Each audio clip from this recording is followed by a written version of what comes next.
tous.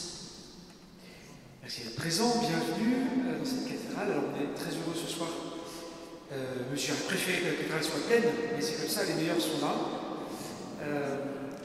D'accueillir le professeur Écochard, René Écochard, qui est docteur en médecine, qui est professeur à l'université Claude Bernard Lyon 1, qui est membre du pôle santé publique du CHU de Lyon, qui écrit pas mal de bouquins, donc vous verrez à la sortie, qui est déjà venu pour une conférence à La Roche-sur-Yon auprès de l'enseignement catholique, des éducateurs, pour cette question-là, hommes-femmes, ce que nous disent les neurosciences, sur notre identité sexuelle, question hautement d'actualité, dont nous avons besoin d'être formés, de connaître des éléments objectifs, scientifiques, rationnels, pour nous aider à aussi mieux argumenter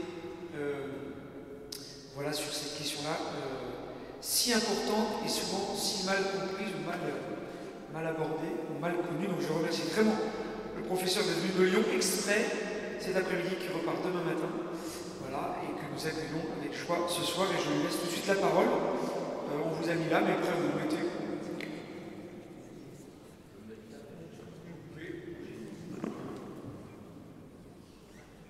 Bonsoir. Donc je fais des gestes. Quel geste je fais quand je veux passer la diapo? Je lève la main comme ça. Ça vous convient? Oh là mon Dieu, non. Voilà. Bien. Je vous remercie de votre accueil.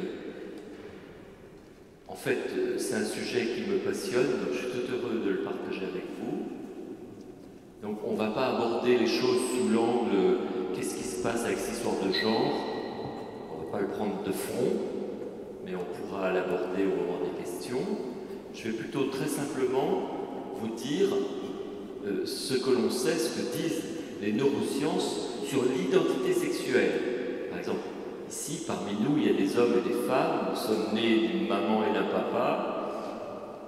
Or, en ce moment, beaucoup de gens ne savent plus comment parler, notamment aux jeunes, du fait de l'homme et de la femme, parce que dès qu'on commence à aborder le sujet, il y a des gens qui sont mal à l'aise, qui disent non, mais c'est pas si simple, on peut avoir un corps d'homme, se sentir femme, etc.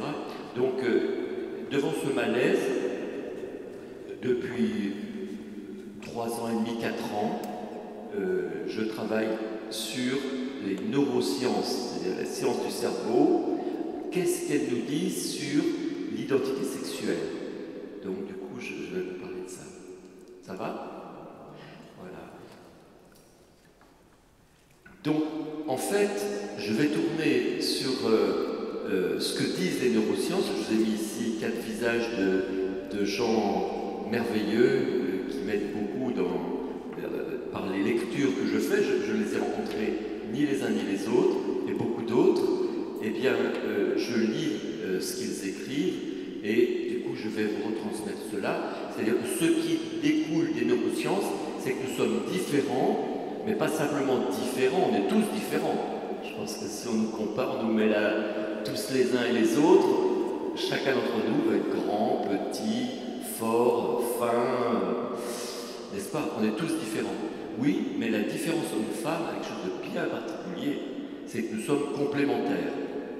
Et donc c'est ce que la science montre, c'est-à-dire en fait tout le débat actuel qu'on entend à la télé ou dans les médias ou dans les écoles vient plutôt de la sociologie et des études politiques des années 60-70. C'est-à-dire que ce qui traîne dans l'esprit de nos élites et de nos journalistes, c'est en effet quelque chose qui a bien été théorisé dans les universités américaines en particulier, mais dans les années 60-70, qui traîne et qui, comme une vieille graine, qui fleurit à contre-temps.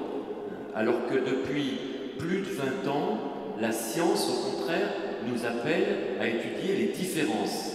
Actuellement, depuis, je crois, 2005 environ, on n'a plus le droit, en tant que scientifique, d'écrire un article où il y a des hommes et des femmes sans les distinguer en disant ce qu'il en est des hommes, ce qu'il en est des femmes.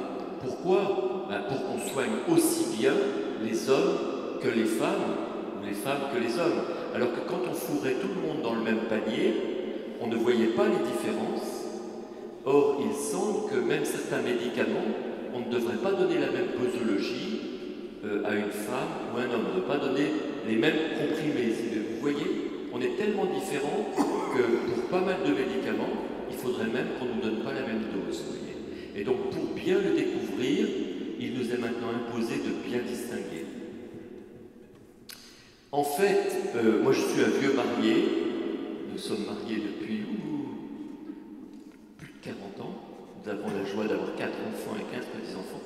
Et ce que je ressens, c'est que Isabelle, mon épouse et moi, nous ne voyons pas la même face de la Lune. C'est ce qui m'est apparu progressivement, c'est que la première chose qui apparaît, et les neurosciences, vous allez voir, le montrent, je crois, c'est qu'en fait, déjà le réel, nous ne le voyons pas de la même manière. Vous savez qu'il y a très peu de temps qu'on a pu aller, les Chinois sont allés chercher un peu de matériaux sur la face cachée de la Lune, donc j'ai pensé à eux en me disant que je vais mettre ça comme première diapo. L'autre sexe est comme la face cachée de la Lune pour soi. C'est vraiment donc assez fondamental. Et les scientifiques sont des astronautes qui cherchent à voir les deux faces de la Lune. C'est un petit peu d'humour. Il faut comprendre un peu d'humour sur le sexe parce que sinon on se crispe vite. Voilà. En fait, c'est plus vaste que ça, c'est que chacun de nous, homme ou femme, la question c'est d'abord, sommes-nous uniques? Nous sommes uniques face au Créateur, biologiquement. Sommes-nous uniques? Ensuite, sommes-nous égaux? Est-ce que nous, là, nous sommes tous égaux en naissant? Est-ce qu'on est, le verbe naître, égaux? La troisième chose, c'est que hommes et femmes, sommes-nous vraiment différents? Physiquement, ça se voit, on est différents. Mais est-ce que notre cerveau est différent?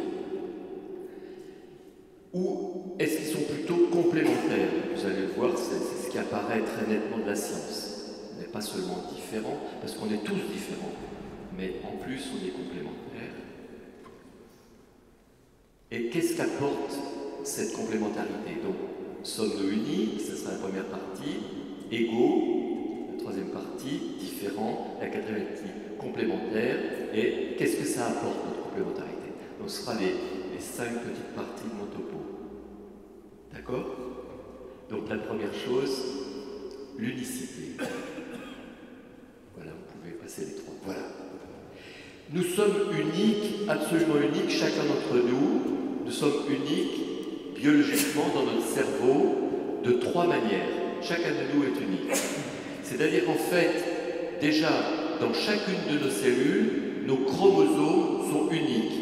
Il n'y a pas 2 êtres qui naissent d'un même couple qui soient identiques. Je ne vais pas vous faire les détails de biologie, ce n'est pas intéressant. Mais biologiquement, ce qu'on reçoit au moment de la conception, c'est différent de ce que nos frères et sœurs reçoivent. On est unique par le fait qu'on ne reçoit pas simplement des gènes de notre papa et notre maman, on reçoit un mélange en fait. Chacun de nous reçoit un mélange, et c'est pour ça qu'on a par exemple, moi ma grand-mère avait un V, comme ça, j'ai aussi son V, on reçoit, mais par contre, certaines choses viennent plutôt de mon papa, visiblement. Les gens de ma famille me disent, vous voyez. Donc, parce que nous sommes un savant mélange. Donc, on est unique génétiquement, mais on est unique aussi épigénétiquement. C'est-à-dire que nos gènes, c'est ce qu'on reçoit à la conception, ne nous définissent pas. C'est-à-dire que ce qu'on a reçu, ça ne fixe pas tout ce qu'on est. On n'est pas juste on n'est pas fabriqué comme une machine, un tracteur ou une voiture. En fait, ce qu'on vit nous façonne. Ce que l'on vit nous façonne. Ce qu'on vit dans le ventre de notre maman nous façonne. Si la maman, par exemple, a vécu des stress pendant qu'on était dans son ventre, si on est un petit garçon, on a plus de risques d'être de petits poids à la naissance. Les garçons dont les mamans étaient stressées sont de plus petits poids à la naissance et ont plus de risques de mourir les premières années de la vie. Le stress de la maman, vécu par la maman, fragilise énormément. Donc, parfois, on ne sait pas pourquoi on a telle fragilité. Ça peut être par le stress qu'a vécu notre maman. Sous-entendu, tout n'est pas donné à la conception. Ce que l'on vit participe à nous façonner. Ce qu'ont vécu nos parents participe à nous façonner. Ça s'appelle l'épigénétique. Et en plus, c'est le troisième élément, c'est la plasticité cérébrale. Le cerveau, c'est comme un muscle. Regardez, vous avez déjà appris à lire, vous avez appris à lire à vos enfants, ou à vos petits-enfants, ou à des élèves. Au début, c'est difficile, et puis petit à petit, ça devient plus facile, et puis après, on lit sans même savoir qu'on lit. Vous avez peut-être lu des choses de la diapo sans même y penser. Pourquoi? C'est parce que le cerveau se transforme quand on agit. Or, deux personnes d'entre vous ne vont pas agir de la même manière. Donc, ce qui fait que nous sommes différents, c'est parce qu'on a reçu de nos parents, parce qu'on a vécu dans le ventre de notre maman, et puis après, toute notre enfance et toute notre vie jusqu'à aujourd'hui, par le biais de l'épigénétique, et puis enfin, par les actes qu'on pose, on se façonne. Regardez, si par exemple, on prend l'habitude de dire « bonjour », comme le parent nous dit « dis bonjour à la dame », et bien petit à petit, on dit bonjour. On devient aimable, on nous façonne. Mais ça, c'est la plasticité cérébrale, c'est que ça agit dans notre cerveau. Si bien que nous sommes totalement différents les uns des autres par notre naissance et par notre vie. Alors sommes-nous égaux? Là, je vais essayer de vous montrer combien, vous le savez sans doute, mais comment la science montre que nous ne naissons pas égaux. Il y a une grande diversité physique, on le voit bien, nous sommes déjà inégaux en taille. Moi, j'aurais aimé être un peu grand et fort, je ne suis ni grand ni fort. Chacun de nous a sa taille et sa musculation. Nous sommes donc différents physiquement. Mais nous avons une grande différence d'aptitude intellectuelle, artistique, relationnelle. C'est-à-dire que dans la famille de Bach, il y a beaucoup de musiciens, parce que c'est génétique. On reçoit génétiquement des dons, l'un est fort en maths, l'autre est fort en foot, l'autre est fort en musique, de manière innée. Donc en fait, il y a une très grande diversité. De manière innée, nous ne sommes pas égaux en aptitude, et de manière acquise aussi, bien sûr, parce que notre éducation nous façonne. Mais nous sommes d'égale dignité. C'est qu'en fait, nous ne sommes égaux que en dignité. Nous sommes extrêmement différents en aptitude. Moi, quand j'ai un fils, il suffit qu'il lise quelque chose, il le sait, il le mémorise. Son oncle maternel, c'est pareil, il lise, il sait. Moi, c'est pas mon cas, il faut que je relise, que je relise, que je relise. Voilà, c'est de naissance, ça, c'est des dons innés. D'autres sont musiciens. Nous sommes pleinement inégaux. Je vais vous donner des exemples d'inégalités pour lesquels les neurosciences ont compris. Les mamans qui ont... Vous voyez, vous connaissez les groupes ABO, les groupes ABO, les groupes sanguins.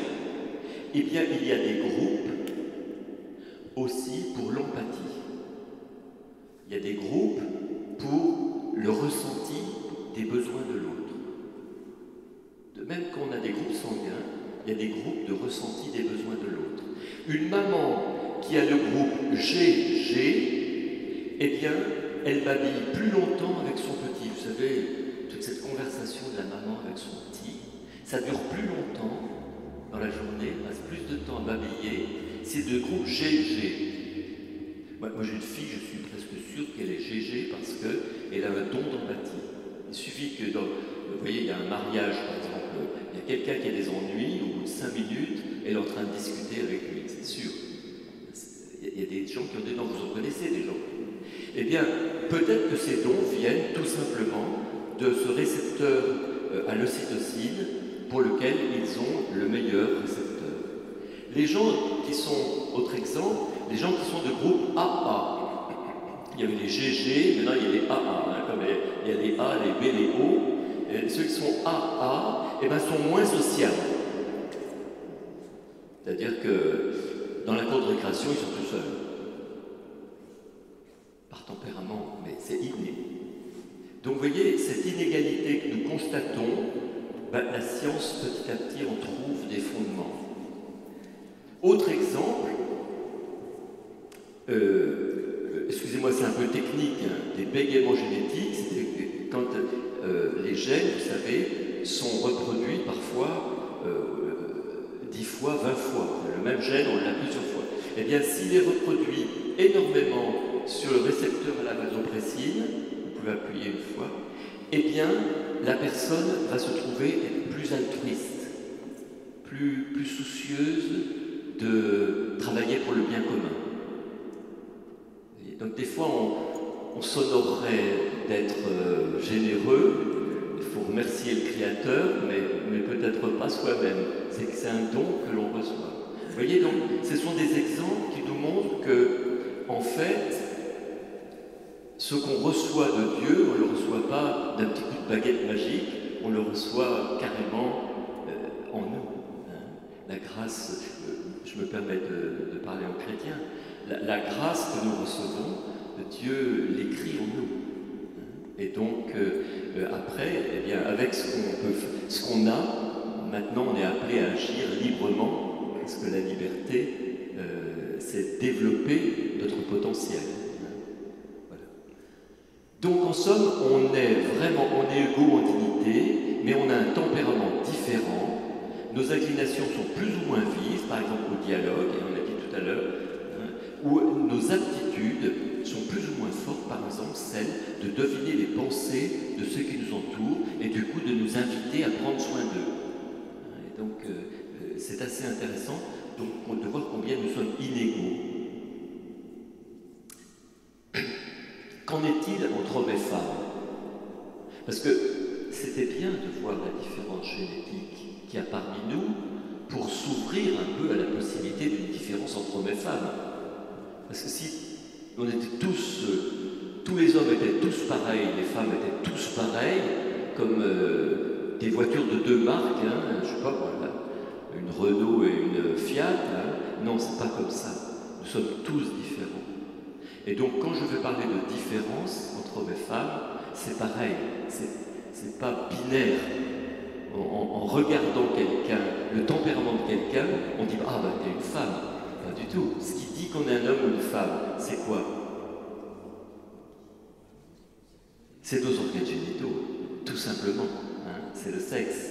Hein. Et donc, tout ce qu'on va dire sur les différences hommes-femmes ne définit pas la féminité ou la masculinité. Ce qui définit notre masculinité et notre féminité, c'est notre potentiel de transmission de la vie par nos organes génitaux. Il n'y a pas de trait de tempérament spécifiquement féminin et d'autres spécifiquement masculins. Par exemple, hommes et femmes sont empathiques. Là, je vous ai mis un petit garçon empathique, parce qu'on a coutume de dire que les femmes sont empathiques. C'est vrai, on verra en quoi. Mais les garçons aussi sont empathiques. L'empathique se soucie de l'autre, hommes et femmes l'ont. Et donc, ce qui aide à comprendre, c'est ce petit dessin, là, je vais vous l'expliquer. De nombreux traits de tempérament sont plus fréquents et plus marqués chez les femmes et d'autres chez les hommes. Donc, cette petite bande bleue, soyons classiques, c'est les messieurs. La petite bande rose, c'est les dames. Ça va jusque-là, hein, on s'en sort. Quand c'est très foncé, c'est que son trait de tempérament, il est très fréquent chez l'homme. Ici, bon, ça sera très fréquent chez l'homme, là, peu fréquent chez l'homme. Là, c'est très fréquent chez la femme, là, peu fréquent chez la femme. Est-ce que ça va? Le petit dessin, hein, pour voir. Et donc, parmi tous les traits, certains sont plus fréquents et plus marqués chez la femme, d'autres plus chez l'homme. Hein, je vous parlais tout à l'heure de l'empathie émotionnelle.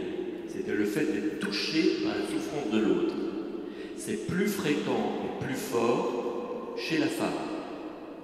Mais il y a des hommes extrêmement émotionnelle, empathie émotionnelle, et il y a des femmes très peu empathiques. Moi, j'ai une amie que j'aime énormément, elle est extrêmement peu empathique, j'oserais même dire. Peut-être elle ne l'est pas. Je travaille avec elle depuis des années, je crois qu'elle ne m'a jamais dit c'est bien ce que tu as fait. Bon, moi je lui dis c'est bien, mais j'ai jamais de retour. Et voilà, c'est pas écrit, elle ne doit pas être GG, elle doit être je ne sais pas quoi, moi. Son groupe d'empathie est différent. Voilà. On a chacun nos forces. Il y a, remontez un petit tout petit peu. Il y a 123 traits de tempérament connus, dont la différence est connue entre hommes et femmes. 123, vous vous rendez compte? Moi, je trouvais ça impeccable. 123 traits de tempérament qui sont en moyenne plus fréquents chez l'homme ou en moyenne plus fréquents chez la femme. C'est impressionnant. Hein, c'est Monsieur Archer qui a montré ça, qui a fait une sorte de travail systématique de toute la littérature, tous les effets significativement différents, 123 traits de tempérament. Il y en a sans doute d'autres, mais c'est celle qu'il a décrite. Donc, de quelle différence s'agit-il? Donc des extraits, voilà, on va commencer. Donc des exemples de traits de tempérament qui ne sont pas répartis de la même manière chez les hommes et les femmes. L'inclination et l'aptitude à mémoriser les détails. C'est plus fréquent et fort chez la femme que chez l'homme. Hein? Raconter une histoire. Moi j'ai 15 petits-enfants. Donc c'est un terrain d'exercice intéressant. Mais c'est pas de là que je tire ça, c'est de l'article scientifique. On raconte une histoire à des petits-enfants. Les petits gars se souviennent de la globalité. Éventuellement, on vous demande quelque chose de la globalité. Vous racontez, je sais pas, une histoire sur Don Quichotte, et vous dites, mais pourquoi ça s'est fait en Espagne, c'était pour en Italie? La petite fille, au contraire, va se souvenir des détails. Et elle a l'intérêt pour les détails. En moyenne, beaucoup plus fréquent. Donc, on peut se poser la question, pourquoi? Pourquoi la nature donne-t-elle plus d'intérêt aux détails, en général, à la femme? On va voir petit à petit. C'est intéressant. Pourquoi l'homme est plus intéressé, bien souvent, par la globalité? Et moi, je me rappelle un truc qui m'a beaucoup marqué. On était jeunes mariés. Isabelle doit partir dans la famille, ma femme, pour le week-end. Je me dis, je vais refaire le salon. Je vais tapisser le salon. Qu'est-ce qu'elle va être contente quand elle va rentrer? J'attends avec impatience qu'elle rentre, après un week-end de boulot. J'ouvre la porte, je vais aller chercher à la gare, j'ouvre la porte, j'attends la réaction. Elle regarde. Tiens, c'est détaché là-haut, dans le haut, là. Ça m'a formé. Ça n'a pas été facile sur le coup, mais quand on était jeunes mariés, ça allait encore. Quelques années après, je me serais fâché. Maintenant, je rigolerais. Mais cet intérêt pour le détail, qui, elle, donc, elle a aussi l'intérêt de la globalité, mais elle est forte pour le détail. C'est un don, hein. C'est un don, parce que de fait, c'est pas pour rien si on a ces dons-là. Mais on va le voir petit à petit. Le deuxième très fréquent, c'est le fait d'aborder quelque chose de manière intuitive chez la femme. L'intuitive, c'est beaucoup plus fort et fréquent chez la femme, beaucoup plus faible chez l'homme. C'est rare des hommes qui abordent la situation de manière intuitive. Je m'explique. Une femme arrive ici, elle ressent si le climat est sympa ou tendu. Elle le ressent, juste, elle ne sait pas dire pourquoi, d'ailleurs ça ne l'intéresse pas. C'est dans son cerveau, la zone analyse tellement vite qu'elle ne sait même pas pourquoi. Après, vous dites, mais pourquoi tu dis que c'est tendu? Ah, oui, parce que si, parce que ça. Mais de fait, son analyse est globale, intuitive, sur le climat. Ce qui se passe, ça va ou ça va pas? C'est l'intuition féminine, extraordinaire. Pas toute femme, mais beaucoup de femmes. Au contraire, l'homme aborde la situation en analysant, bien souvent. Donc, je m'explique. Le bébé se met à pleurer. La femme dit, il y a quelque chose qui ne va pas. Il ne va pas bien. l'homme dit, mais qu'est-ce qui lui manque pour être content? Parce que lui, il est branché, analyse, cause, effet, solution. Le coup classique aussi, ce qu'on a vécu nous comme époux. Hein. Ma femme à table dit, ah bah tiens, je voulais te parler de Juliette, en fait sa fille va pas bien, elle n'est pas allée à l'école. Je me dis, mais qu'est-ce que j'y peux? Ma femme me dit, mais je te demande pas d'y pouvoir quelque chose, je voulais juste t'en parler. Parce qu'en fait, l'homme, lui, si on lui pose un problème, il faut qu'il puisse avoir une solution. Sinon, c'est infernal, c'est insupportable. Parce que de fait, on est quand même bien souvent, pas tous, mais bien souvent bâti pour analyser.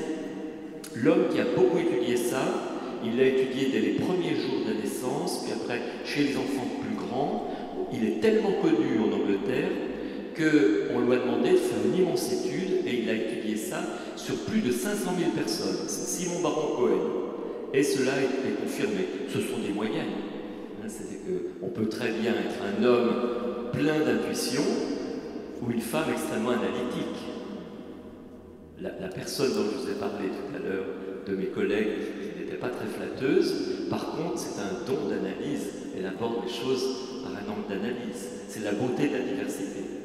Il y a des femmes qui analysent en premier, des hommes très intuitifs. Mais disons qu'en moyenne, c'est plutôt comme ça.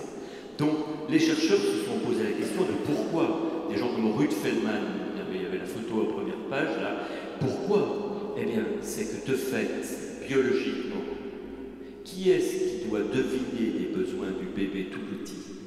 C'est quand même la femme. Si bien que toute femme, qu'elle soit maman ou pas, hérite de ce don à la naissance.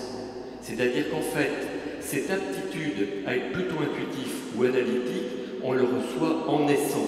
À la naissance, c'est déjà là. C'est-à-dire que ce n'est pas du tout quelque chose qu'on a par l'éducation. On peut le développer par l'éducation. Bien sûr, une maman, un papa qui font attention, se disant il faut que tu développes tel don, etc., tu en auras besoin quand tu seras grand, bien sûr. Mais disons que la nature nous donne tout ça en naissant. C'est donc ce qu'a montré Simon Baron-Cohen. D'autres différences? Réagir en dénigrant ou réagir par une agression physique. Eh bien, petit enfant ou grande dame, c'est plutôt en dénigrant, bien souvent. C'est-à-dire que la femme n'agresse pas physiquement.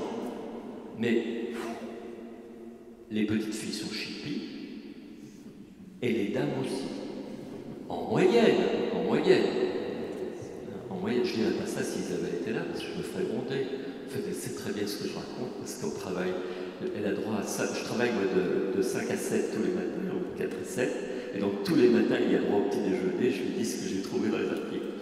Et donc, en fait, oui, bien souvent, les femmes se servent de la langue pour réagir quand elles sont agressées, et les hommes ont tendance à le faire de manière physique. Et ça, c'est pas seulement culturel, hein, on va le voir petit à petit, c'est biologique. En fait, on sait petit à petit où ça se place dans le cerveau. Je vous ai mis ici 3 exemples de fortes différences hommes-femmes. Donc là, c'est le fait des émotions et des tâches à accomplir. Ça se passe dans les amygdales cérébrales, là, qui sont ces 2 petites glandes, qui sont différentes chez l'homme et la femme. C'est-à-dire que la femme est très douée dans la gestion des émotions, dans la place des émotions. Toujours en moyenne, hein, comme ça ne veut pas dire que c'est vrai chez tout le monde, mais il y a un don donné par la nature aux femmes pour qu'elles aient une très grande aptitude à ressentir les émotions et à les avoir présentes au moment des décisions. Quand elle prend une décision, la femme a le don, bien souvent, de tenir compte tout à la fois de ce qui est rationnel et émotionnel. Et dès la vie intra-utérine, dès le ventre dans le ventre de la maman, les amygdales sont déjà un peu différentes, mais toute l'enfance, jusqu'à 22-24 ans, les amygdales cérébrales des femmes se développent avant celles des hommes. Donc vous avez les petits gars qui se tabassent, qui se cognent dessus dans la récré, mais les filles sont déjà en train de papoter et de chamailler. Les filles ne sont pas pareilles que les petits gars dans les cours de classe, et c'est tout simplement parce qu'elles sont très en avance, entre autres, pour le développement de leurs amygdales cérébrales. C'est même pas la même amygdale qui travaille le plus chez l'homme et chez la femme. Chez l'homme, c'est plutôt la droite, chez la femme, c'est plutôt la gauche. L'amygdale cérébrale, c'est très très important, c'est le noyau de l'intelligence affective. C'est le noyau de l'intelligence affective. C'est très très important. Nous n'avons pas la même. La deuxième chose, tout à l'heure je vous ai dit les deux faces de la Lune. Il semblerait que le fait qu'on ne voit pas la même dimension du réel, ça se loge quand on pense, ça se loge dans ce qu'on appelle l'hippocampe. Notre hippocampe n'est pas tout à fait la même. Je vous donne un exemple. Quand on regarde les gènes qui sont actifs, c'est-à-dire ce qu'on fait dans notre noyau de nos cellules, c'est-à-dire des protéines qu'on fabrique, il y a plus de 2000 gènes qui sont actifs différemment chez l'homme et la femme dans l'hippocampe. C'est-à-dire dans nos hippocampes, vous les dames et nous les messieurs, nous avons 2000 gènes qui ne travaillent pas avec la même activité. Les uns plus chez les dames, les autres plus chez les messieurs. Et donc cela participe au fait que nous avons une vision, nous voyons du monde des choses différentes. À titre d'exemple, c'est un peu bizarre quand on entend ça. Vous l'avez peut-être pas remarqué, mais quand il y a un objet dans l'espace, comme ça, les messieurs, nous sommes plus doués que les dames pour savoir dans quelle position il est. Ça fait un élément. Pourquoi parler de ça? Ça a été très bien étudié. Vous montrez un objet dans l'espace, les messieurs savent mieux analyser sa position que les dames. Et ça se passe dans l'hippocampe. Et en période fertile du cycle, les femmes sont encore moins douées pour situer les choses dans l'espace. Je ne sais pas si ça joue beaucoup dans la vie quotidienne, vous n'êtes pas toujours en train de regarder des trucs dans l'espace, mais c'est ce qui est le plus criant sur le plan des travaux de recherche, parce que c'est facile. Vous mettez sur un écran à des hommes et des femmes la même image dans différentes positions et ils doivent coter, qualifier l'image. Les femmes ont toujours de moins bonnes notes que les messieurs. Et en période fertile, pour les femmes, c'est pire encore. En moyenne. Hein. Donc en fait, non seulement nous n'avons pas la même aptitude à gérer les émotions, mais nous n'avons pas tout à fait la même manière de voir le monde. On n'a pas les mêmes lunettes, si vous voulez. Autre élément que vous avez peut-être constaté, les messieurs ne pensent pas à tout ce qu'il y aura à faire pour atteindre un but. Hein, le coup classique, je l'ai décrit dans mon dernier bouquin sur l'homme, parce que c'est vraiment, ça a été bien étudié, c'est arrivé récemment chez un couple d'amis, l'homme qui dit d'un coup, chérie, on va partir vivre à Marseille et je vais cultiver des légumes bio. Ça lui a pris d'un coup. La femme était terrifiée. Partir à Marseille, changer les enfants d'école, vendre l'appartement, trouver une nouvelle maison, se refaire des amis. Pour elle, tout ça est à l'esprit. Lui, pas du tout. Il peut prendre la décision sans penser à quoi que ce soit sur tout ce qu'il y aura à faire. Moi, ça m'est déjà arrivé en famille. Ça arrive. Pas de chez tout le monde, mais ça arrive. Eh bien, en fait, c'est parce que c'est dans les amygdales cérébrales que se passe toute cette gestion des tâches à accomplir pour atteindre un but. Or, les messieurs, nous n'avons que des petites routes de campagne entre les amygdales cérébrales et le reste du cerveau, alors que les femmes ont des autoroutes. Donc, quand une femme est en train de travailler, elle est au boulot, elle n'oublie pas sa famille. Quand le monsieur est au travail, tout le monde peut trépasser, ça ne le tracasse pas, enfin, j'exagère, hein, parce qu'en fait, biologiquement, nous sommes structurés pour être focalisés. En 2023, il y a une étude qui m'a absolument impressionné, qui a montré que dès la vie in utero, le cerveau du petit garçon est plus cloisonné que le cerveau de la petite fille.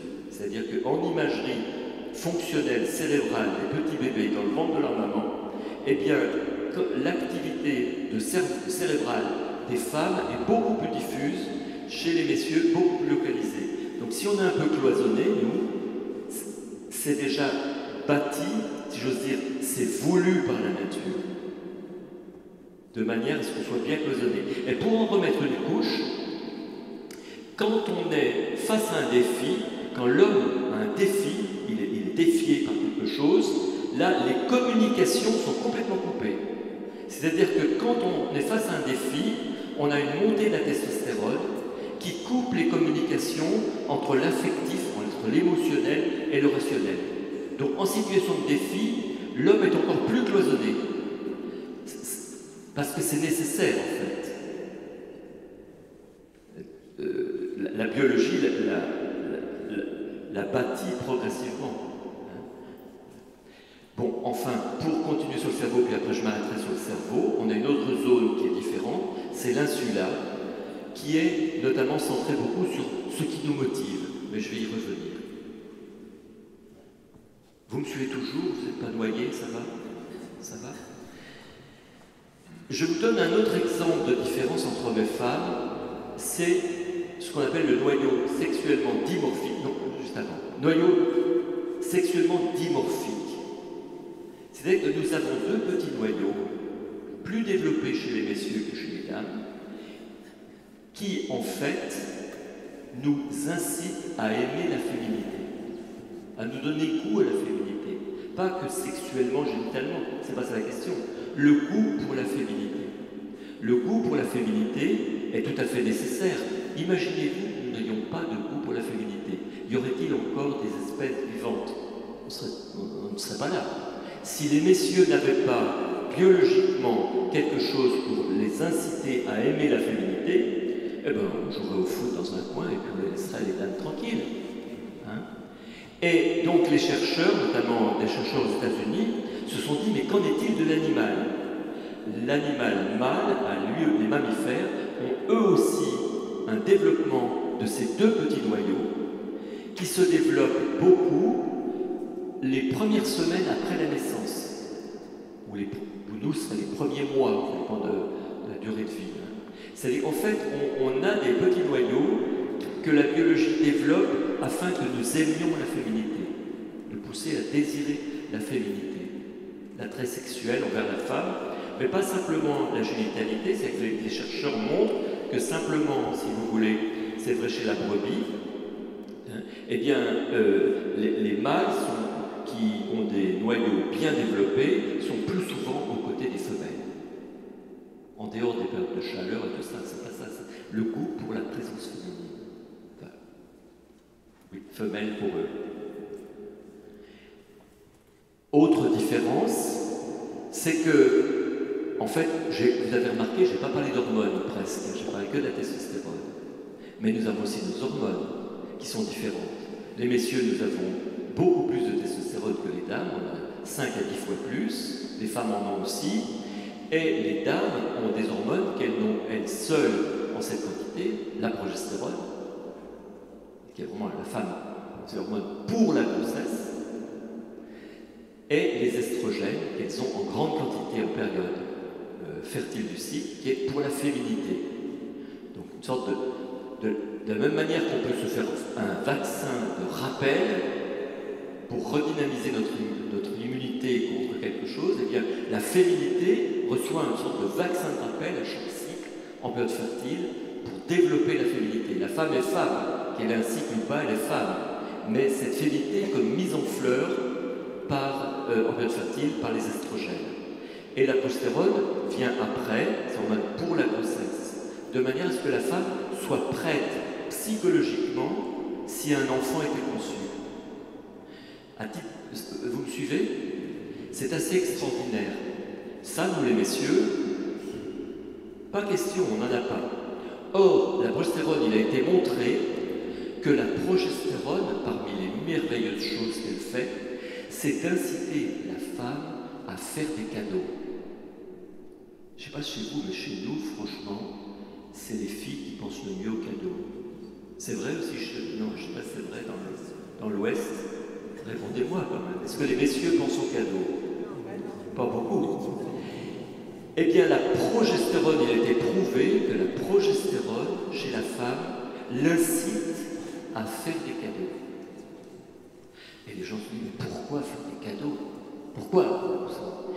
Et donc, les chercheurs ont montré que c'était très probablement parce que la femme, comme toutes les femelles de mammifères, ne peut pas risquer de mettre au monde un enfant si elle se retrouve sans amis. Il faut des amis, même chez les autres mammifères. Avoir un petit, c'est extrêmement dangereux pour une maman, et le petit est en danger. Donc, semble-t-il, la nature a prévu ce qu'il faut pour l'inciter à être plus tourné vers les relations d'amitié. Vous ne trouvez pas que c'est extraordinaire? Moi, je suis assez émerveillé. Donc, ce sont des différences qui sont marquées en nous, et les récepteurs des hormones, c'est comme les récepteurs pour Canal+. On l'a ou on ne l'a pas. Hein.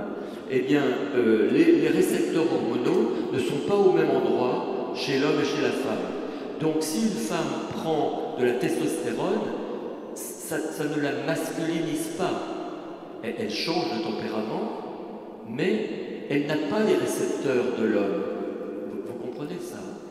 Et si un homme prend des estrogènes, ça n'en fait pas une femme, parce qu'il n'a pas les récepteurs. Ça va? Donc en fait, c'est beaucoup plus fin que ça, en fait. C'est beaucoup plus fin que ça. Autre différence extraordinaire, c'est le chromosome Y. J'ai écrit un petit bouquin cette année sur ce que l'on doit à son chromosome Y. Je me suis retenu, je veux dire, ce que la société doit au chromosome Y. Je me suis dit que ça allait paraître un gag. On dit tellement de mal de la masculinité, hein. Donc j'ai mis ce que l'on doit au chromosome Y. Donc j'ai travaillé pendant 1 an sur le chromosome Y, c'est un chromosome merveilleux. Le chromosome Y est merveilleux. Il s'est développé sur 180 millions d'années. Ça a commencé les premiers un peu plus de temps, mais depuis 180 millions d'années, on voit les chromosomes Y des mâles donc progresser pour arriver à l'œuvre d'art qui est celle des messieurs. Donc en fait, par exemple, c'est lui qui, enfin, il intervient chez l'homme pour la sécrétion de la dopamine. Or la dopamine, c'est le médiateur de la récompense, ce qui nous motive en fait. Ce qui nous motive. Donc c'est pas étonnant si nous les messieurs, nous avons parfois des sentiments de sensation d'être motivés de manière différente des dames. Ça ne veut pas dire que les dames n'ont pas aussi de la dopamine. Aujourd'hui, là je vous parle du grec, mais X c'est extraordinaire aussi. Hein. J'espère que ça ne vous gêne pas que je parle du monsieur avec enthousiasme. C'est normal, il faut que je représente ma catégorie. C'est comme un match de foot, il y a les Lyonnais et puis les Marseillais. Moi, je suis Lyonnais. Donc, en fait, il ne faut pas s'étonner si nous sommes si différents, même dans la motivation, car le Créateur nous a donné quelque chose de particulier, c'est-à-dire qu'à la base même de notre récompense, il a mis le chromosome Y. C'est un gène du chromosome Y. C'est même le gène qui fait qu'on a des testicules. Ben, le même change notre type de motivation. Bon, tout ça c'est bien, mais là je parlais de différence. En quoi, qu'est-ce que c'est? Pourquoi on va dire? Donc en somme, on traverse le fleuve maintenant et on va parler de la complémentarité. C'est pas un caprice de la nature ou du créateur qui va en faire des comme ça, puis des comme ça. Pas du tout. C'est que nous sommes conçus complémentaires. Bon. En tant que chrétiens, nous disons, hommes et femmes, il les créa. Mais quand on regarde la nature chez tous les mammifères, pensez un instant, les mâles et les femelles ne se conduisent pas pareil. Ils n'ont ni le même tempérament, ni la même physique. Ils sont complémentaires. Regardez par exemple, les éléphants, c'est matrilinéaire. Les mâles, on les met dehors. C'est fille, mère, grand-mère, on s'occupe des petits et les femelles restent avec les femelles. Au contraire, les mâles, eux, il faut qu'ils aillent, qu'ils partent tout seuls et qu'ils fondent famille. Hein?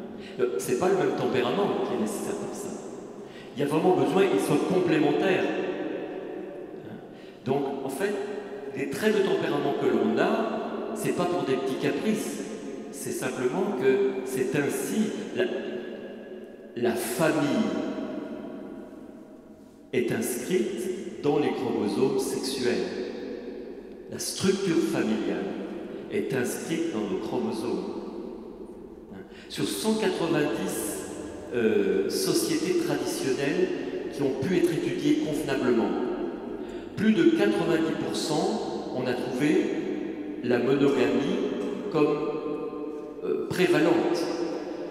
La monogamie, la polygamie, semble-t-il, n'a été un peu importante que dans 20% des sociétés traditionnelles. Nous sommes biologiquement parmi les espèces monogames. Il n'y a que 15% des mammifères qui sont monogames. Nous faisons partie des mammifères monogames. C'est-à-dire que le Créateur nous a proposé, nous a bâti avec le goût pour la monogamie. Après, nos vies sont souvent concassées, souvent blessées, mais notre biologie nous invite à la monogamie. C'est-à-dire que du coup, si vous voulez, entre nous, hommes et femmes, l'un a une aptitude, l'autre en a une autre. Hein, comme on l'a vu, l'un excelle dans le détail, l'autre excelle dans la globalité. Et ensemble, on peut faire des choses, on peut relever des défis plus grands. Donc non seulement on est complémentaires au sens de on n'a pas les mêmes aptitudes, mais ensemble, on peut faire des choses que chacun de nous n'aurait pas pu faire. Hein, vous connaissez le coup, c'est 1 plus 1 fait plus que 2. Mais tout ça, biologiquement, est centré sur le fait qu'il n'y en a qu'un d'entre nous qui porte l'enfant dans son ventre. Moi, je vois déjà quand j'ai une dent qui gonfle, ça me prend la tête, et chaque fois, je me suis dit, mais quand Isabelle, toi, ma femme, tu accueillais un petit bébé dans ton ventre, mais c'est incroyable. Comme il a fallu que la nature donne à la femme l'acceptation, la joie d'accueillir un petit être en lui, qui donc, ça veut dire, son corps va plus être tout à fait pareil, etc., les jambes lourdes, etc., etc., etc. Donc, accueillir l'enfant, il faut des dons particuliers. Et ces dons ne sont pas que biologiques, ils sont dans le cerveau, ils sont psychiques, c'est pas que physique. C'est des dons dans le cerveau. La femme, en plus, va allaiter l'enfant. Nous sommes des mammifères, ça veut dire qu'on allaite nos petits. Ce qui signifie que pendant des mois, la femme est obligée d'organiser sa vie pour son petit trésor, ce qui signifie savoir lire, pas besoin d'analyser, je devine les besoins de mon petit, d'où probablement l'aptitude et le goût pour les détails, l'intuition, etc. Et vous l'avez remarqué, la tête d'un bébé, c'est pas la tête d'un adulte. Mais la tête d'un bébé a les mêmes qualités que la tête d'un petit chat, d'un petit chien, c'est la tête de petit schtroumpf, vous voyez ça? Et ça, les chercheurs ont voulu savoir, mais qu'est-ce qui fait ça? Et on met dans des cages de petits animaux des formes rondes ou des formes carrées, des cubes ou des ovales, des choses comme ça. Eh bien, les petites femelles, en moyenne, jouent plus avec les objets ronds, et les petits mâles, avec les objets carrés ou ronds, s'en moquent. Mais les petites femelles prennent plus soin des objets ronds, voire immédiatement, les petites femelles d'animaux les prennent comme poupées. Les hominidés prennent volontiers, donc plus volontiers, un objet ovale pour en faire une petite poupée, le mettre sur l'épaule, le reloter, etc. C'est-à-dire qu'en fait, la biologie donne à la femme des dons nécessaires pour qu'elle puisse, mieux que quiconque, s'occuper d'un petit enfant. Pourtant, elle n'en a pas toujours le désir. Il y a des femmes qui disent combien elles n'arriveraient pas, elles ne s'imaginent pas avoir un bébé. En effet, ce n'est pas si simple que ça. Et donc, en fait, dès les 3 mois qui précèdent la naissance, les hommes et les femmes, mais notamment les femmes, on commence à être préparés pour l'accouchement. C'est-à-dire que la femme a notamment 4 hormones qui changent pendant les 3 mois. Ça va ? Les 3 mois qui précèdent la naissance, la femme a 4 hormones dont le niveau change pour la préparer à accueillir le bébé.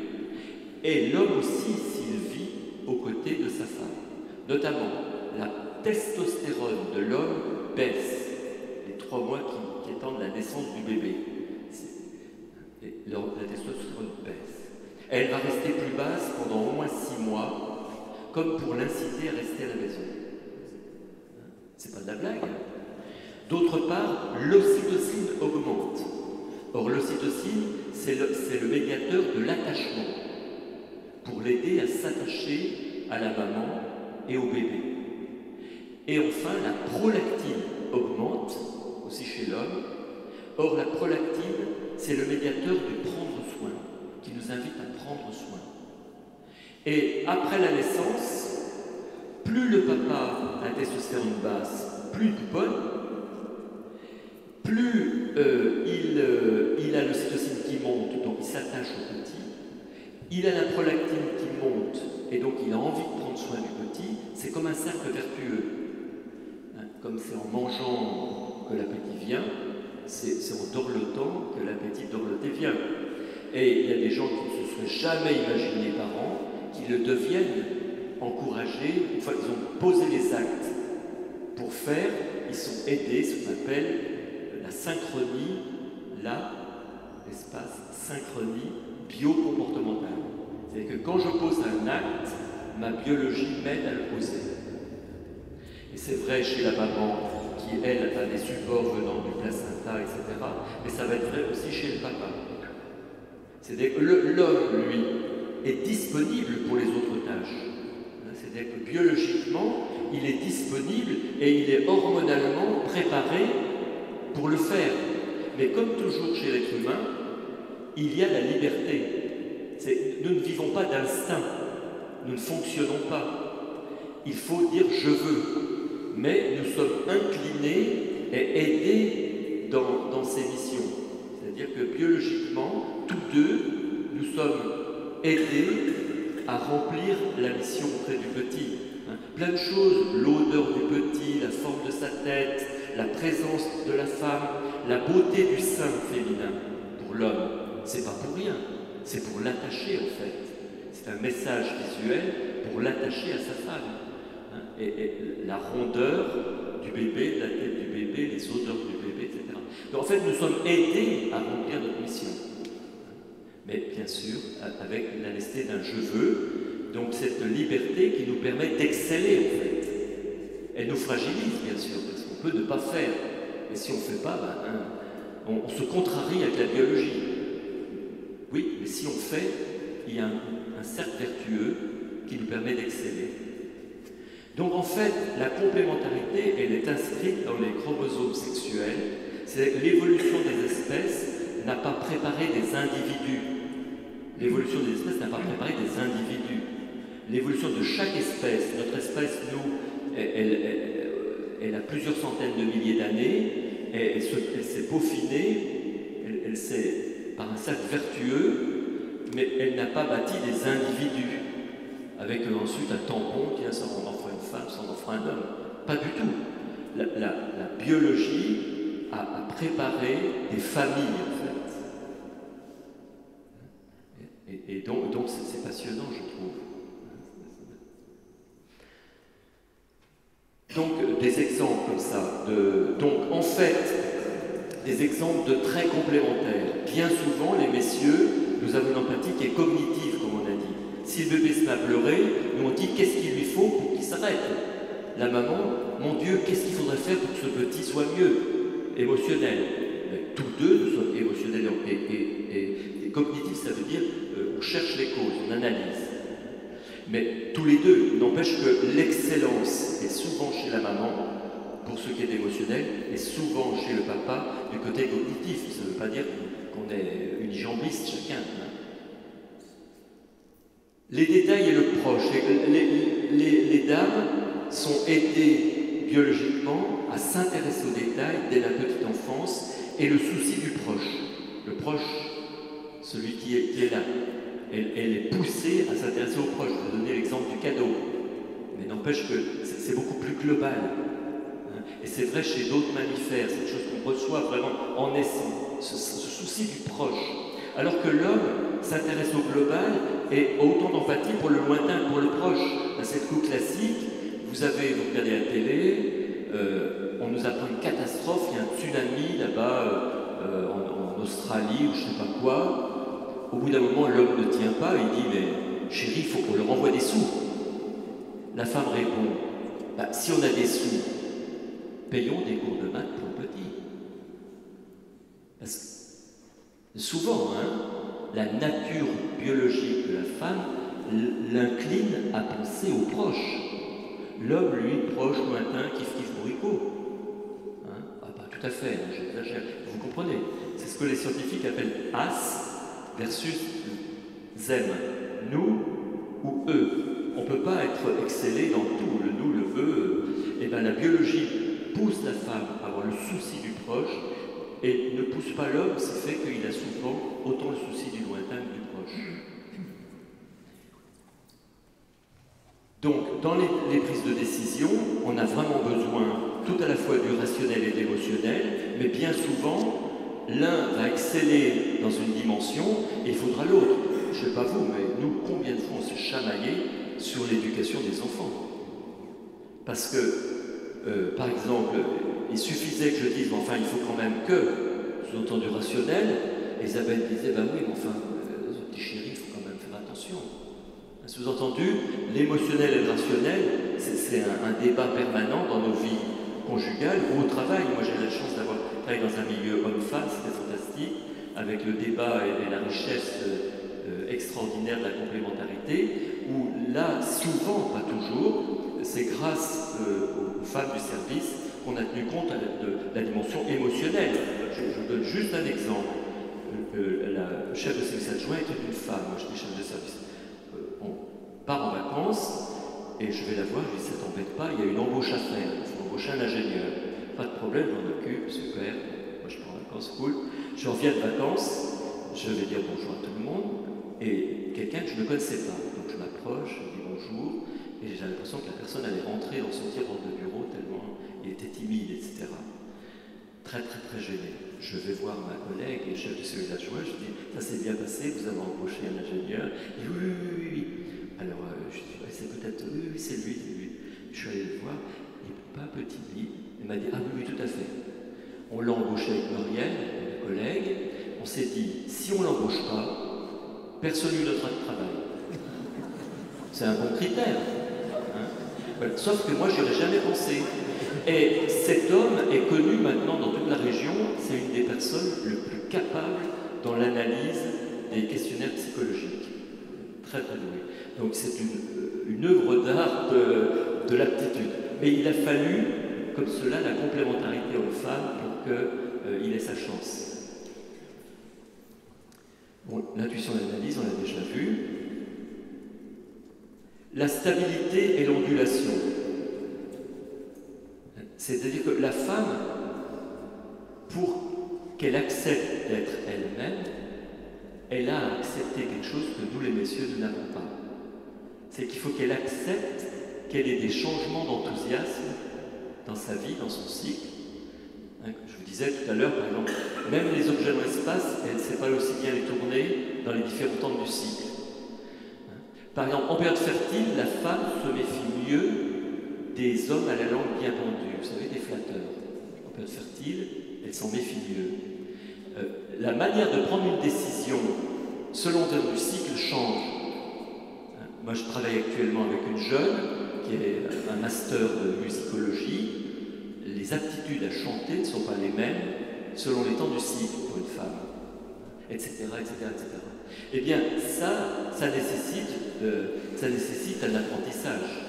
Accepter, avoir comme une richesse ces ondulations sans lesquelles il n'y aurait plus de vie, s'il n'y avait pas cette extraordinaire richesse du tempérament féminin.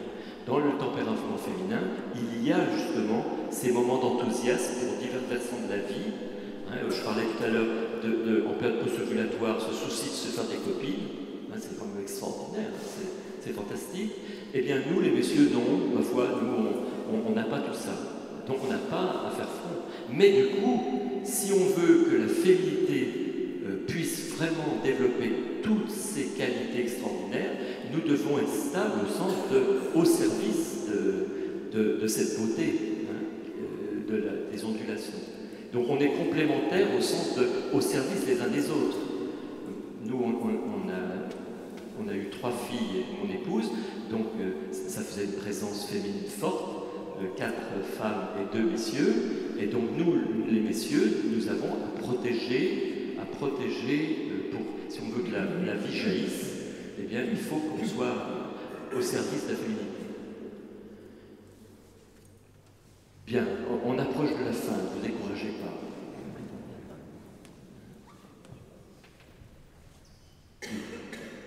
Bon, donc, c'est passé un peu vite. Peut-être encore un petit coup. Donc, personne ne peut exceller en tout. Deuxièmement,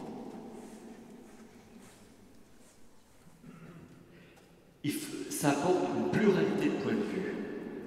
C'est une richesse extraordinaire, la pluralité de points de vue. Mais bien entendu, ça nécessite un apprentissage.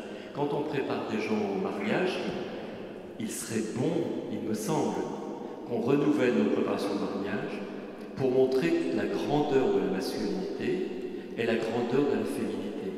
Et non pas comme juste méfie-toi, lui ici ou elle ça, mais qu'on découvre, qu'on redécouvre, mais qu'on découvre parce que on s'est bouché les yeux sur la grandeur de la féminité, la vraie, c'est-à-dire toute cette richesse et la grandeur de la masculinité qui est fantastique.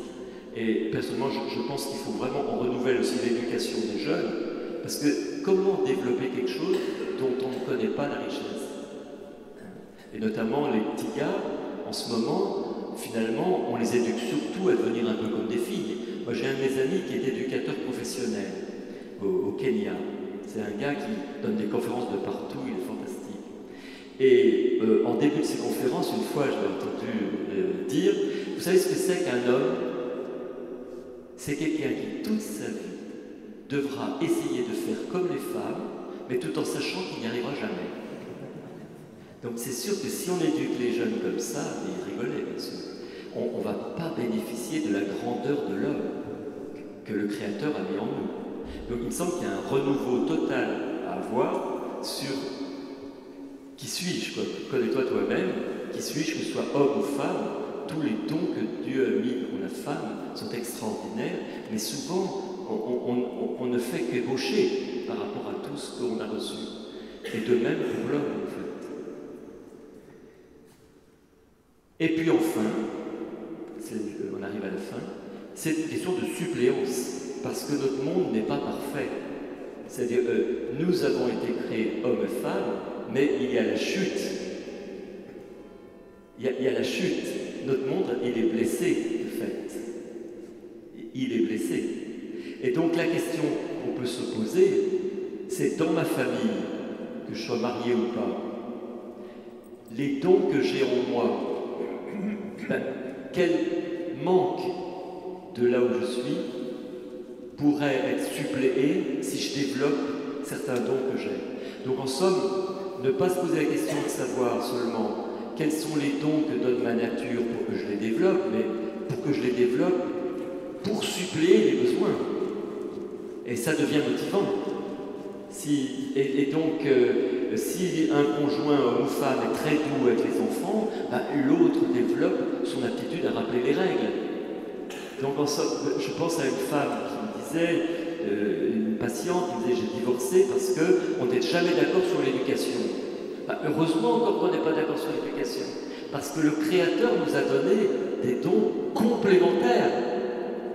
Et donc, être d'accord sur l'éducation, ça voudrait dire qu'il voulait une copie de lui-même.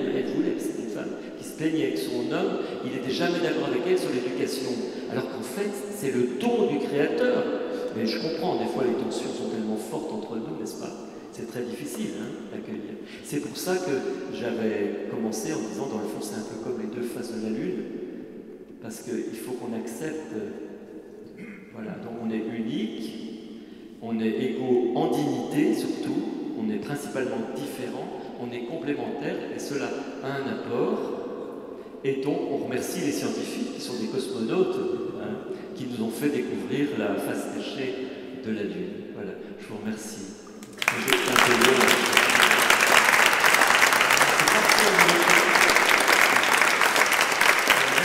l'impression qu'on a un petit peu de temps, comme d'habitude, un petit peu de temps pour un temps de questions-réponses. Il faut en profiter parce que vous avez vu que c'est dense, très intéressant, ça rejoint chacun de nos expériences réciproques. Comme d'habitude, on va aussi passer parmi vous si vous voulez participer aux frais pour faire vos dons, notamment pour les frais de transport. Voilà. Donc, pendant ce temps-là, voilà, si vous avez des questions à poser au professeur Écochard, écoutez, levez la main et je viens parmi vous avec le micro pour vous donner la parole et pour poser vos questions. Bonjour monsieur. Je voulais savoir si les découvertes des neurosciences peuvent donner un éclairage nouveau au niveau de la compréhension de Genèse, notamment Genèse 2, création de l'homme et de la femme. Est-ce que ça nous permet de voir ça sous un nouvel angle? Bon, alors je ne suis pas un spécialiste de la théologie. Je suis juste peut-être essayer de donner des petits éléments. L'Académie pontificale des sciences travaille énormément sur toutes ces choses-là. Et chaque 20 ans à peu près, il y a une semaine de travail de l'Institut d'Académie pontificale sur la nature de l'homme. Et notamment sur le propre de l'homme, homme masculin pour le coup, par rapport à la femme. C'est ça dont on parlait, n'est-ce pas? Et il y a notamment des beaux travaux que j'ai lus et qui montrent que, enfin, globalement, le père Cotier, qui était le cardinal, qui, notamment pour la dernière session, il y a quelques années maintenant, était là et a donné la conclusion, a rappelé la cohérence entre la foi et la raison. Voilà. Mais ce que la science ne saura jamais dire, c'est que la science sait répondre aux questions dont on est capable de répondre par expérimentation. Donc tout ce qu'on peut expérimenter dans les différences hommes-femmes, en effet, la science répond, et je crois que là vous avez vu des différences hommes-femmes, et on en voit la structure, mais ça ne va pas nous expliquer toute la différence de l'homme et de la femme. J'ai entendu, moi quand j'ai fini mon petit bouquin sur l'homme, j'ai fait un petit chapitre qui s'intitule « Beaucoup plus ». C'est-à-dire que dans l'homme, l'être masculin, il y a beaucoup plus que ce que la science sait dire. De même dans l'être féminin. Moi j'ai beaucoup lu sur la femme, des centaines d'articles, mais je trouve que quand je vois féminité, il y a beaucoup plus. Sous-entendu, jamais la science ne saura, je pense, parce qu'elle ne sait pas dire autre chose que ce qui est expérimental. Je ne sais pas si j'ai répondu à votre question. Mais donc, en effet, oui, allez. Ce qui est sûr, c'est que la science peut aider à comprendre, et là on voit qu'il y a des différences. Après, on sait dire que la science et la foi sont sur des niveaux différents.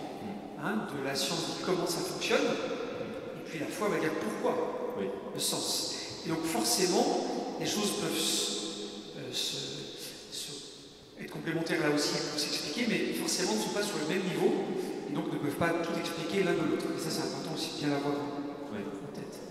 Et moi, il y avait plein de choses à dire, mais même sur le Christ, homme, l'Église, femme, etc., il y a une complémentarité très belle à creuser sur nous. Voilà, si vous aimez ça, Père, il y a un très beau livre de Benoît XVI quand il était encore cardinal. Vous l'avez lu sans doute. D'autres questions? Oui. Je voudrais savoir comment se situent les neurosciences par rapport aux autres disciplines, par exemple pour l'accès au travail, dans certains domaines, les femmes sont minoritaires, alors qu'il y a c'est une question de physique. Et notamment, j'ai quand même remarqué, moi, quand j'ai commencé les études, qu'effectivement, la vue dans l'espace, ça se travaille, c'est ce qui est, dans les études en dessin industriel, tout ça. Mais ça n'évolue pas avec le temps, et les femmes sont toujours en très faible minorité dans tous les domaines techniques. Et est-ce que les neurosciences, la consultation de neurosciences par rapport aux autres disciplines du domaine de la vie?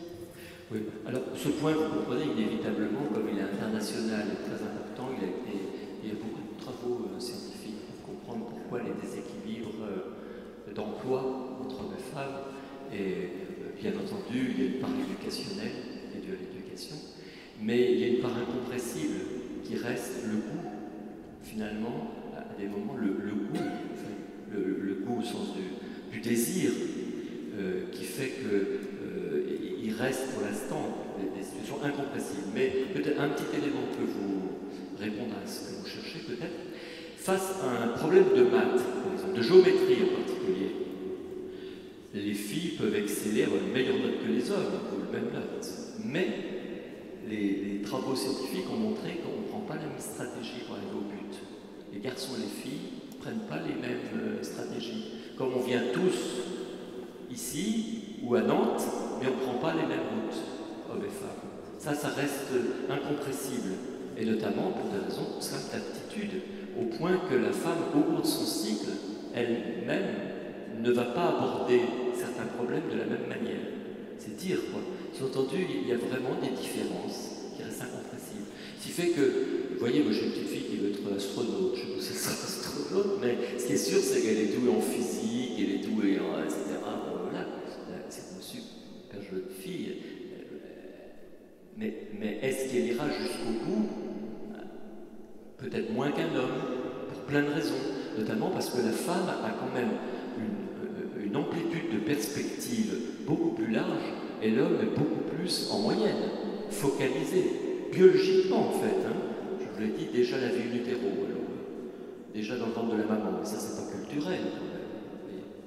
C'est comme ça. Je peux me permettre une question. Vous pouvez. Donc c'est la question de inné-acquis, oui. Nature, culture. Oui, oui. Moi j'ai une question, est-ce que les neurosciences étudient aujourd'hui l'impact des écrans et des portables de l'immédiateté, de tout ce qui en fait change les perceptions du monde, de l'autre, de la relation, et qui en fait sont en train de transformer les choses, l'être au niveau du cerveau. Vraiment. Ça va avoir beaucoup d'impact, hein, ça a beaucoup d'impact, et notamment, donc, vous avez vu, il y a l'épigénétique et la plasticité cérébrale. Il y a les gènes que j'ai. L'épigénétique, c'est quel gène j'utilise. Et si j'utilise toujours ce gène-là, parce que je suis toujours sur un écran, eh bien le corps va s'adapter, ça devient de la plasticité cérébrale, et dans mon cerveau, c'est cette manière-là, un peu comme en bas d'immeuble, si les gens font des routes, ici, des grandes routes là, entre les immeubles, mais si on passe toujours sur l'herbe, petit à petit, il y a un chemin dans l'herbe. C'est ça dans le cerveau, pareil. Donc si je passe mon temps à vivre sur un écran, et donc avoir des motivations de satisfaction qui n'est pas dans le relationnel, hein, parce que je crois que c'est un des dangers, c'est que c'est pas le relationnel qui me met dans le bien-être. C'est juste ce que je vois. Et donc, ça va changer les êtres. Mais ça ne sera pas un garçon avec une fille ou une fille avec un garçon. Parce que ça, c'est en essence, c'est comme incompressible. Dans tous nos cellules, on a le chromosome Y, nous les messieurs. Donc, en somme, ça ne fera pas, vous comprenez, ça va changer des choses. Par contre, ça n'enlève pas la nature. Alors, je suis une autre question complémentaire et qui est un peu plus compliquée peut-être, ou plus délicate du moins. est-ce que les neurosciences peuvent expliquer des comportements ou des choix homosexuels, donc du fait surtout dans la complémentarité sexuelle, dans l'attirance ou le désir? Est-ce que cette question-là, il y a des études qui sont faites ou pas? Oui, bien sûr. Non, il n'y a aucun problème. Disons que, Père, vous offrez le petit bouquin qui s'appelle « Les neurosciences répondent à 26 questions ». Et donc j'ai une des questions, c'est sur l'orientation sexuelle. Parce que l'orientation sexuelle est à aborder avec beaucoup de délicatesse. Donc j'ai peur en une question, vous voyez, la grande pouffe. Oui, on commence à... Parce que ça a été, les études ont été commencées il y a longtemps, hein, avant même les années 70 déjà. Et puis depuis 30 ans, ils travaillent sur la réflexion sur cette question-là. Donc oui, il y a des choses intéressantes à lire sur ce sujet. Je ne réponds pas parce que je veux quelque chose de l'expliquer, parce que j'ai peur de dire des choses trop courtes. Des questions. À manquer de respect. Merci pour votre présentation. Est-ce que vous pouvez nous détailler, selon les méthodes de recueil de données dans les expériences qui ont été menées sur l'empathie homme-femme, est-ce que ce recueil de données a eu lieu en IRMF ou en questionnaire auto-rapporté, auquel cas ça comporte des biais? Donc là, on voit que c'est une experte qui nous parle. Personne introduite. En somme, on me demandait les méthodes de recueil de données qui permettent de tirer des telles conclusions. C'est un peu ça. Bon, comme vous êtes, ce que je peux faire, c'est que je vous donne le lien au drive où je mets tous les articles. Je ne sais pas, 1500 articles sur ces trucs-là. Vous allez piocher ce qui vous intéresse, vous verrez, il y a un paragraphe empathie, un répertoire empathie, dedans il y a peut-être 30 articles, vous voyez. Donc je ne saurais pas décrire en 3 minutes, je pourrais en discutant comme ça. Voilà, après, si vous voulez parler sur cette question-là technique, vous pourrez, avec plaisir. Je ne dis pas que je réponds à tout, hein, mais je peux déjà parler. Oui, vous avez parlé pour les femmes d'ondulation. Mais lorsqu'il n'y a plus de cycle, la ménopause, est-ce qu'il y a un changement? Ah, très bien. Oui, j'ai beaucoup travaillé sur la ménopause, parce que c'est très très important, enfin, à mes yeux. Un jour, je donne une conférence à Paris, il y a 4-5 ans, une femme est venue me poser cette question. Fin de conférence, du coup, je me suis mis à bosser. C'est très intéressant, mais je ne vais pas vous manger toute la soirée, mais il y a ce qu'on appelle the grandmotherhood effect, l'effet grand-mère. L'effet grand-mère n'existe pas que chez l'être humain. Il y a à peu près 40 espèces qui ont une ménopause, c'est-à-dire un moment dans la vie où elles ne peuvent plus avoir d'enfants elles-mêmes. Donc les gens se sont dit, mais pourquoi? Comment la biologie a arrêté les cycles comme ça chez ces espèces? Et en fait, les chercheurs se sont rendus compte que ça a toujours un fort impact sur l'éducation des petits. Le grandmotherhood effect, c'est parce qu'il y a des femmes auprès des jeunes mères qui les aident qu'on peut espérer que des enfants mettent 20 ans, 25 ans pour devenir adultes. L'être humain a quand même, vous savez que les filles sont adultes psychiquement et sexuellement dans leur tête à peu près à 22 ans en moyenne, et les garçons à 24 ans en moyenne. Parfois c'est plus tard, mon papa m'avait dit, René, méfie-toi, avant 25 ans, tu ne seras pas adulte. Oui, je n'ai pas fait de neurosciences, mais la sagesse avait joué. Les messieurs, nous sommes plus longs à devenir matures. Eh bien, il semblerait que c'est grâce à la présence de femmes ménopausées qu'il y a pu avoir ce développement d'une très longue enfance. Et regardez ceux qui s'intéressent à la nature, les orques, par exemple, les orques femelles, sont très très importantes et les vieilles orques sont nécessaires au groupe. Les groupes qui ont une vieille orque, une vieille grand-mère, survivent beaucoup mieux. Et une étude en Inde a montré que quand il y a une grand-mère dans une harde d'éléphants en Inde, il y a 6 fois plus de chances, beaucoup 6 fois plus de chances que le petit arrive à l'âge adulte. Donc la ménopause, c'est un temps ouvert, spécial, nécessaire à notre espèce. Et biologiquement, il y a ce qu'on appelle la plasticité cérébrale. C'est que la femme, dès in utero, a déjà des dons que le petit garçon n'a pas, avant même de naître. Après, elle a la mini-puberté, c'est les 6 premiers mois de la vie.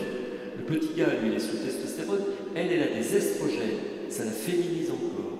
À la puberté, c'est le jaillissement de la féminité. Si elle a eu la chance d'avoir ces cycles dans sa vie, certaines femmes n'en ont pas, elle développe encore des dimensions très féminines, si bien qu'à la ménopause, c'est le luxe. C'est d'une femme qui a eu tout ça. Et donc, quand on regarde les tests psychologiques et les capacités des femmes, elles ont en fait été comme sculptées toute leur vie dans leur féminité, vous voyez. Donc le cycle, c'est comme des vaccinations de rappel, mais ça ne. D'ailleurs, une femme qui n'a plus ses cycles à partir de 30 ans, 35 ans, les ménopauses précoces, on leur donne des estrogènes. Parce que les hormones continuent à préparer leur cerveau pour la période plus tard de la vie. Donc, vous voyez, donc en fait, vraiment, les femmes qui ne sont plus fertiles, elles ont toute la féminité flamboyante. Je ne sais pas si j'ai su me faire comprendre. C'est qu'en fait, les hormones n'agissent pas pour aujourd'hui. Les hormones font partie des éléments. Vous voyez, c'est comme un artiste qui n'aurait pas, pendant un certain temps, il n'a plus la possibilité de développer, mais il a son acquis. Hein, vous voyez? Donc, je crois que c'est ce que disent les évolutionnistes et les biologistes sur ça. Question? Oui, merci pour cette belle conférence. Comment définit-on les groupes? Oui, c'est les allèles. Bon, maintenant, en pratique, les allèles, c'est par génomique, c'est-à-dire que de la même manière que les groupes A, B, O, on peut soit les tester avec un test, soit les regarder en regardant l'ADN, si vous voulez, la molécule. Ben là, les allèles, ils ont été définis en étudiant carrément la molécule d'ADN. Ah, des gènes, on en a. Au total, on a environ 30 000 gènes. Donc, pardon. Et les allèles, ça dépend des gènes. Il y a des gènes où il n'y a que 2 allèles, d'autres, il y en a plein.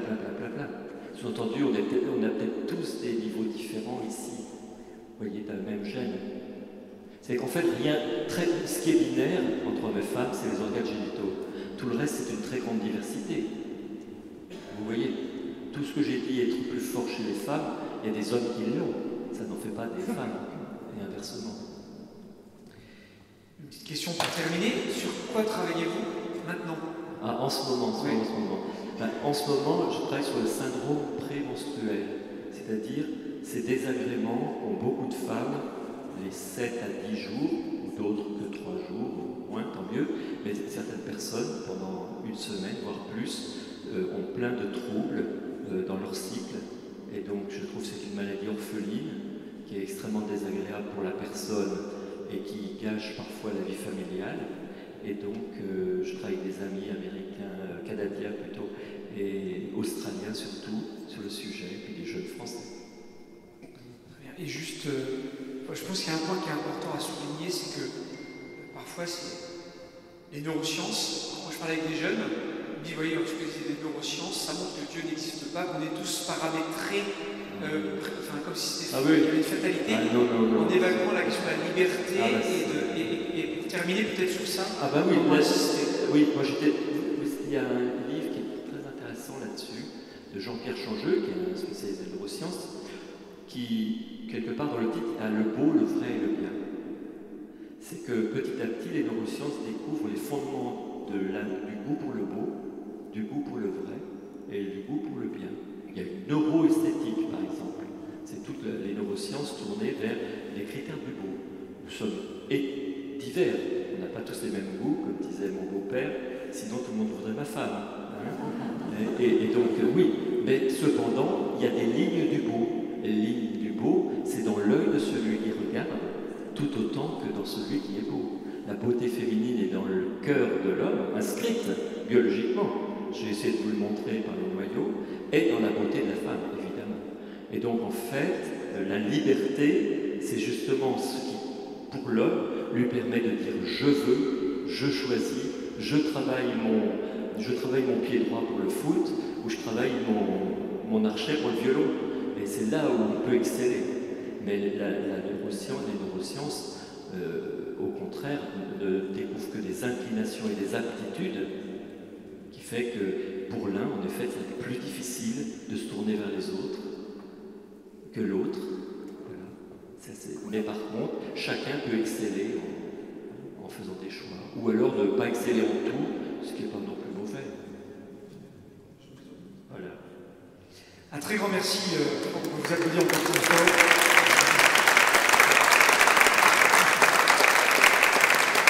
Un grand merci pour cette belle conférence très éclairante qui donne un intérêt à être approfondi, à être creusé, à être travaillé par nous tous.